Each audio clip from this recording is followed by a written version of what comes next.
What's up guys, NepentheZ here and welcome to another skill game. Today I am bringing you Crossing.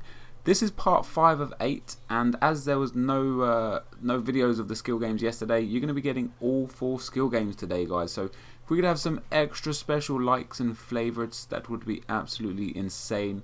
One of the most discussed things on the videos that I've been getting so far, the videos that I've been doing so far, is the stats of the players. Just one thing to remind you guys, that what you see here are not the finalized stats. This is not the final build and it's not the full game. So for example, Ronaldo's free kick accuracy is 79%, although I think that's perfectly okay. That's not necessarily what it's going to be by the time the full game comes out. Now, I'm not saying that it could, be something dramatically different, but it could be like, it could change to 78, it could change to 80 or 81. Who knows? We don't know. I don't know. I unfortunately don't have an input when it comes to the player attributes and stuff. Although, how crazy would that be? If EA comes to the Nepo monster and is like, "Hey Nepo, you're a big Arsenal fan. What kind of pace do you reckon Walcott should have?" And I'm like, "Well, he's fast. Let's give him 99. Why not?" But that aside guys, just going to tell you a little bit about this skill game, what it does to help you and why it's important, and what it can kind of give you in a real game situation, and just take you through what the skill games in general do. So once again guys, the skill games are there to help you get better at FIFA. You might not really see that first of all, and especially not until you get to the gold level where the manual controls kick in. But what you do here guys is you go through a bronze, silver and gold test, and then you go for a skill challenge, which basically puts together all the skills you've learned during the gold, silver and bronze, and tries to put you to a test and see what the highest score you can get is. But what this does guys, and the competitive nature of skill games is what really attracts me, because you get points, as you can see up in the top right hand corner there. And because of the sort of people we are as gamers and as FIFA players, FIFA's all about winning. Every one of us that plays FIFA is competitive, whether it's really competitive or just a little bit competitive. Every one of us is competitive, otherwise we wouldn't be playing the game. So what this does, it just allows you to really hone your skills, and the more you try and the higher skill points you get and the higher points you get, the better you're going to naturally become at the game. So right here, I'm practicing the manual controls for crossing. I'll be honest with you, I was terrible. I had to find a technique that would work for me, and that was just pretty much going in a straight line until I kicked it.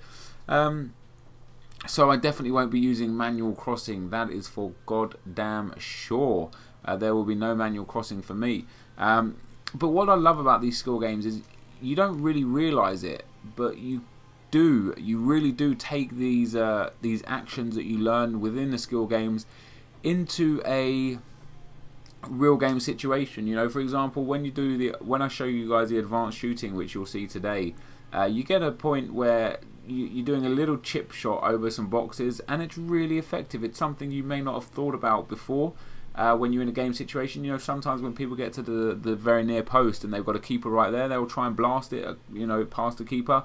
Maybe they'll try and do a skill move past the keeper, or maybe they'll try and do a cutback or a cross ball when that's not necessarily on. When really all they need to do, excuse my very terrible enunciation there, all they really need to do is just dink the ball over the keeper. And it's definitely something that I would never, not that I would never have thought of, but something that I wouldn't really do too often, because me especially as a FIFA player, I'm very, very set in my ways.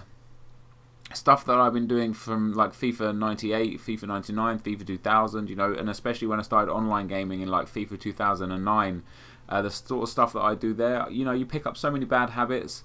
And hopefully these skill games will really try and help you crush those bad habits and turn them into good habits, turn them into habits where you can actually go online and really see a difference in your abilities and in your skills. And who knows, in 6 months time you might be able to come back to the skill games and just absolutely crush the skill games and absolutely destroy the leaderboards. It's going to be real interesting to see how well the leaderboards hold up.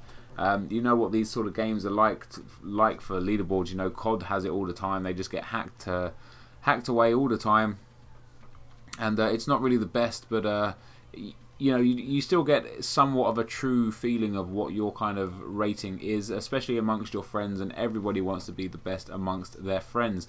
So guys, this video is coming towards the end now. Hopefully you enjoyed this crossing one. I actually had a lot of fun with this, especially this last skill game here. I really enjoyed it. I didn't so much enjoy the gold challenge, but the bronze, the silver and the skill challenge for sure I enjoyed. But if you could hit that like button guys, and if you want to subscribe for more content, feel free. I'm gonna have as much early FIFA 13 content as possible. But yeah, thanks very much for watching guys, and I will see you next time. Cheers. Got some professional up in there, that's what I'm talking about.